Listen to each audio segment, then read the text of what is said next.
क्या आप अपने हाथ में पड़े हुए सिक्के को देखकर बता सकते हैं कि यह कहां से बनकर आया है?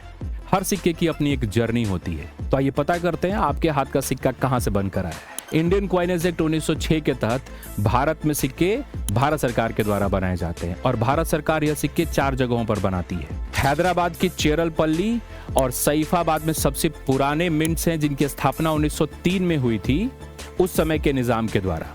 आजादी के बाद 1950 में इनको भारत सरकार के द्वारा टेक ओवर कर लिया गया और 1953 में यहां से सिक्के बनने शुरू हुए।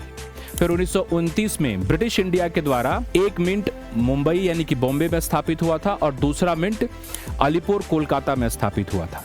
1986 में भारत का चौथा मिंट बनकर के आया उत्तर प्रदेश के नोएडा में, जहां पर 1988 से स्टेनलेस स्टील के सिक्के बनने शुरू हुए।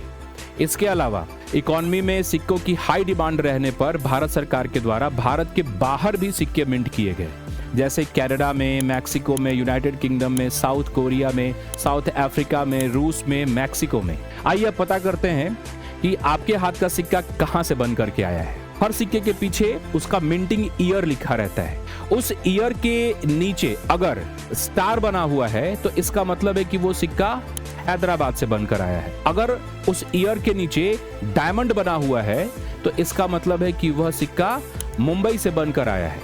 अगर उस ईयर के नीचे डॉट बना हुआ है तो वह सिक्का नोएडा से बनकर आया है, और अगर उस ईयर के नीचे कोई निशान नहीं है तो इसका मतलब है कि वह सिक्का अलीपुर कोलकाता से बनकर आया है। तो आप अपने हाथ के सिक्कों को देखिए और बताइए कि यह सिक्का कहां से चलता हुआ आपके हाथ में पहुंचा है।